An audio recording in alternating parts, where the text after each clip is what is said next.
روایت شکن شاعر جوش ملی آبادی کہتے ہیں، ولولوں سے برق کی مانند لہراتا ہوا، ولولوں سے برق کی مانند لہراتا ہوا، موت کے سائے میں رہ کر موت پر چھایا ہوا، موت کے سائے میں رہ کر موت پر چھایا ہوا، کام ہے میرا تغیر نام ہے میرا شباب، کام ہے میرا تغیر نام ہے میرا شباب، میرا نعرہ انقلاب انقلاب اور انقلاب۔ میرے ہاتھ میں شاعر انقلاب، شاعر شباب، شاعر آخر الزمان جوش ملی آبادی کی خود نوشت سوانح حیات ہے۔ اردو کی لکھی ہوئی تمام سوانح عمریوں سے یہ اونچا مقام و منزلت رکھتی ہے، کیونکہ جوش ملی آبادی نے اس کتاب میں اپنی خوبیوں کے ساتھ ساتھ اپنی کمزوریوں اور اپنے گناہوں پر تفصیل سے بحث کی ہے۔ صرف یہ نہیں بلکہ انہوں نے کئی دیوقامت ہستیوں کی نجی زندگی کے کئی باب کھول دیے جو عوام الناس کی نگاہوں سے پوشیدہ تھے۔ مثلا گاندھی کی شراب بندی پر لعنتان کی تو رابندر ناتھ ٹیگور کی اداکاری اور دوغلی اور شہرتوں کی خواہش کو بھی ننگا کیا، اور اسی طرح کئی لوگوں کی زندگیوں کے پردے کھول دیے اور ان کی اپنی لکھی ہوئی آپ بیتیوں پر کئی سوالات کھڑے کر دیے۔ کراچی میں 1972 میں شائع ہونے والی جوش ملی آبادی کی خود نوشت یادوں کی بارات ایک ایسی کتاب ہے جس کی اشاعت نے ہند و پاک کے ادبی، سیاسی اور سماجی حلقوں میں زبردست واویلا مچا دیا تھا۔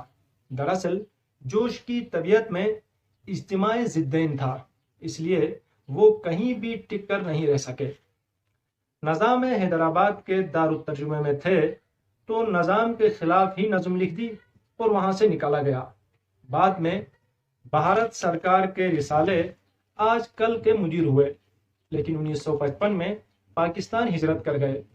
پھر یہاں ان کی وابستگی ترقی اردو بورڈ میں رہی، لیکن اختلافات کے باعث ان کو وہاں سے بھی نکل جانا پڑا۔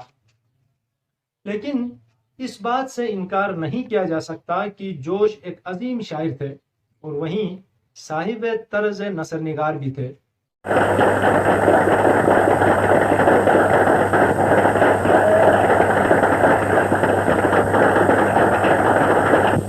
سنو اے ساکنان خاک پستی، سنو اے ساکنان خاک پستی، ندا کیا رہی ہے آسماں سے،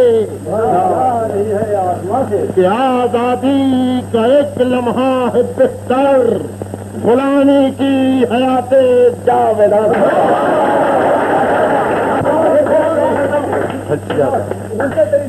گنچے تیری زندگی پر دل ہلتا ہے،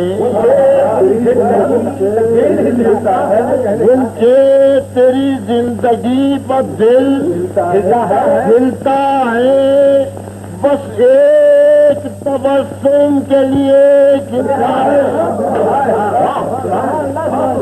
گنچے تیری زندگی پر دل ہلتا ہے، بس ایک تبسم کے لیے ہلتا ہے۔ گنچے نے کہا کہ اس چمن میں بابا یہ تبسم بھی کسے۔ جوش ملی آبادی ہر دور میں متنازع شخصیت بنے رہے۔ جب 12 فروری 1982 کو ان کا انتقال ہوا تو وہ ماشاء اللہ کا زمانہ تھا۔ اس دور میں لوگ جوش کا نام زبان پر لاتے ہوئے ڈرتے تھے کہ ان کو بھی نوکری سے برطرف ہونا پڑے، کیونکہ ان کی وفات سے 10-12 سال پہلے ان کی خود نوشت یادوں کی برات چھائے ہوئی تھی۔ یوں 10-12 برس تک تنازعات میں گرے رہے۔ اس کے باعث انہیں بے حد مالی دشواریوں کا بھی سامنا کرنا پڑا اور حکومت کے عطاب کا بھی شکار رہے۔ آخر جوش ملی آبادی کو یہ کہنا پڑا کہ یہ اہل جہاں قدر نہیں جانیں گے، یہ اہل جہاں قدر نہیں جانیں گے، ارباب ہنر کو نہ کبھی مانیں گے۔ میرا پاکستان آنا ایسا معلوم ہوا گویا کوئی زبردست ڈاکو قارون کے خزانے پر ٹوٹ پڑا ہے، یا ابراہ نے کعبے کا محاصرہ کر لیا ہے، یا کاندیو اچوتیوں کے محل میں کود پڑا ہے، اور تمام کنواری کنیاں ہائے اللہ کے نعرے لگا لگا کر بھاگ رہی ہیں۔ یہ تمام شور، یہ تمام غلغلے، یہ تمام دھماکے اور یہ ساری دہائیاں جب حکومت کے کان تک پہنچی تو وزارت داخلہ نے نقوی صاحب سے جواب طلب کر لیا، اور جس وقت میں نے یہ بات دیکھی کہ مجھے باغ اور سینما کی زمین دے کر نقوی صاحب ایک بڑی مصیبت میں گھر گئے ہیں، تو میں نے چپکے سے باغ اور سینما کے پلاٹ واپس کر دیے۔ اس زمانے میں چودھری محمد علی صاحب وزیر اعظم تھے۔ نقوی صاحب کی ان سے کٹ پٹ ہو گئی۔ نقوی صاحب نے اسکندر مرزا کے بل بوتے پر وزیر اعظم سے ٹکر لی تھی۔ اسکندر مرزا نے اس کی پشپناہی سے روگردانی کی اور ان کی کمشنری ختم کر دی گئی۔ نقوی صاحب کے زوال نے میری کمر توڑ دی، میں ادھر کا رہا نہ ادھر کا۔ میں نے سوچا ہندوستان پلٹ جاؤں، غیرت نے اجازت نہیں دی۔ میں نے دل سے پوچھا خان صاحب اب کیا ہوگا؟ دل نے کہا ہمت نہ ہار، اگر خاری بوت گل دستے گردد۔ لوگوں نے رائے دی کہ میں حکومت سے درآمد برآمد کا لائسنس لے کر کاروبار شروع کر دوں۔ مجھ گاؤ دی کی سمجھ میں یہ بات نہیں آئی کہ میں تجارت کا اہل نہیں۔ میں نے دوڑنا شروع کر دیا۔ اس دوڑ دھوپ میں زندگی اجیرن ہو گئی۔ روز صبح کو گھر سے نکلتا، دوپہر کو پلٹتا، تھوڑی دیر آرام کر کے پھر باہر نکل جاتا اور شام کو واپس آتا تھا۔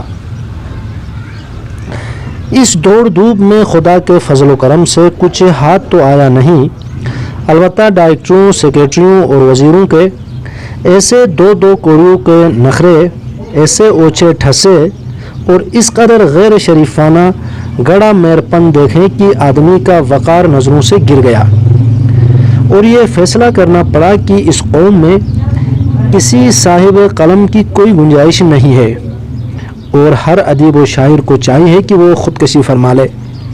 یہ سچ ہے کہ ہندو حکام بھی بعض اوقات نخرے دکھاتے ہیں، لیکن اللہ اکبر یہ مسلمان جب ہیڈ کانسٹیبل ہو جاتا ہے تو حامان و فرعون بن جاتا ہے، اور حکومت کی گدی پر بیٹھ کر خدمتگاروں اور پھیری والوں کے لڑکے بھی اپنے کو کیسر و دارا سمجھنے لگتے ہیں۔ اللہ بونو کے در پر لنکا والوں کو نہ لے جائیں۔ اب میری مسلسل ناکامیوں کی فہرست ملاحظہ فرمائیے۔ جہانگیر روڈ کا سینما پلاٹ اور باغ لگانے کی زمین خود میں نے واپس کر دی۔ ایک سوسائٹی کا سینما پلاٹ نیلام میں میرے نام چھوٹا، قیمت ادا نہ کر سکا، اس لیے نکل گیا۔ کاشتکاری کے لیے ہاشمی صاحب ڈپٹی کمشنر کراچی نے 50 ایکڑ زمین دی، الطاف گوہر صاحب نے اسے ضبط کر دیا۔ ٹیکسٹائل کا اجازت نامہ ملنے والا تھا، وزیر بدل گیا۔ پریس قائم کرنے کا اجازت نامہ لکھ کر تیار ہو گیا، دستخط کرنے سے بیشتر وزیر کو نکال دیا گیا۔ باقی آپ خود پڑھ لیں، یہ ویڈیو بہت لمبی ہو جائے گی۔